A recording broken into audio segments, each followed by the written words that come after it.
बिहार चुनाव परिणाम पर मध्य प्रदेश के पूर्व गृह मंत्री नरोत्तम मिश्रा ने महागठबंधन और उनके नेताओं पर जुबानी हमला करते हुए चुटकी ली है। नरोत्तम मिश्रा ने कहा है कि महागठबंधन में शामिल दल विरासत की रियासत को चलाना चाहते हैं, जनता की सेवा करना ही नहीं चाहते। सोनिया के बाद राहुल, फिर प्रियंका, उसके बाद इनकी लंका, मुलायम के बाद अखिलेश, अखिलेश के बाद डिम्पल और फिर उनकी सिंपल। यही परिवारवाद है। नरोत्तम मिश्रा ने राहुल गांधी की भस्मासुर राक्षस से तुलना की है। मैंने बताया ना कि 2025 मोदी जी संग नीति, 2025 आरजेडी फिनिश, ये स्थिति है आज कि जो वोट चोरी का यात्रा निकाल रहे थे बिहार में, आज जनता ने उनको वोट चोरी का जवाब दे दिया। मेरी अगर पुरानी बाइट देखेंगे, जब मैं बिहार में था तो मैंने कहा था कि राहुल गांधी जी 2 अंक पे नहीं आ पाएंगे। क्या? और आप देख लो 2 अंक पे नहीं आ पाए, 10 सीटें भी नहीं आई उनकी। ये उनका है। और चुनाव के पहले ही पचमढ़ी में सैर करने आ गए, मतदान के पहले। इससे भी समझ में आता था कि ये जानवरों को देखने के लिए पचमढ़ी में आ गए, घूम रहे हैं सफारी में बैठ के, खुली हुई गाड़ी में बैठ के।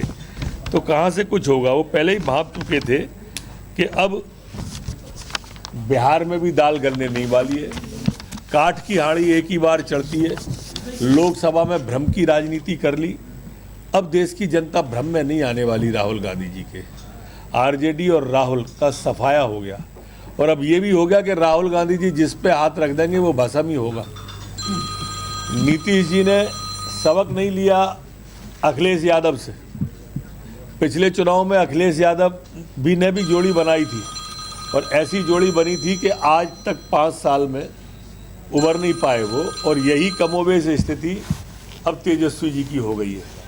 ये जब पंजाब में बाढ़ आई तो घूमने के लिए मॉरिशस चले गए, देश में कोरोना आया तो इटली चले गए।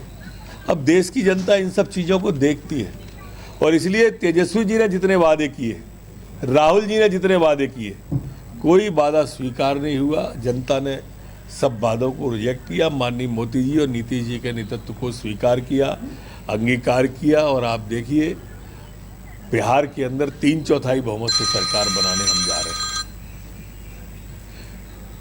लगातार वोट चोरी को लेकर उसके बाद भी जो है जनता ने पुशअप लगाते हैं। जनता ये पुशअप लगाए या मछली पकड़े, ये सब ढोंग समझती है जनता। बहुत टी-शर्ट पहन के चले, तब भी आपने देखा होगा मध्य प्रदेश से निकले थे। मध्य प्रदेश में क्या स्थिति बनी, पूरे देश में क्या स्थिति बनी, और अब बिहार में मछली पकड़ी, पुशअप लगाए, क्या स्थिति बनी आपके सामने। क्या जातिवाद को लगता नहीं है कि जातिवाद, जिस तरह से जातिवाद को लेकर वो लगातार राजनीति कर रहे थे, वो उनको कहीं ना कहीं खामियाजा होगा? आप देखिए जितनी भी पिछड़ों की सीटें थी, 100% भारतीय जनता पार्टी और नीतीश जी की पार्टी जीती है। हमारी जितने भी SC ST की सीटें थी, सभी में भारतीय जनता पार्टी जीती है। जाति पात की विदाई होगी। देश ये स्वीकार नहीं करेगा जाति पात को। ये जो लोग जाति की राजनीति करते हैं, अब देश समझने लगा है। अब संचार के साधन बढ़ गए, संचार के माध्यम बढ़ गए, और उस कारण से अब ये स्थिति बन गई है कि लोग भ्रम में नहीं आते। चुनाव आयोग पर भी सवाल उठाए विपक्ष ने। अभी थोड़ी देर बाद EVM पे और वोट चोरी का रोना शुरू होने वाला है। आप थोड़ी प्रतीक्षा करो, चुनाव आयोग पे ही उठाएंगे अब सवाल।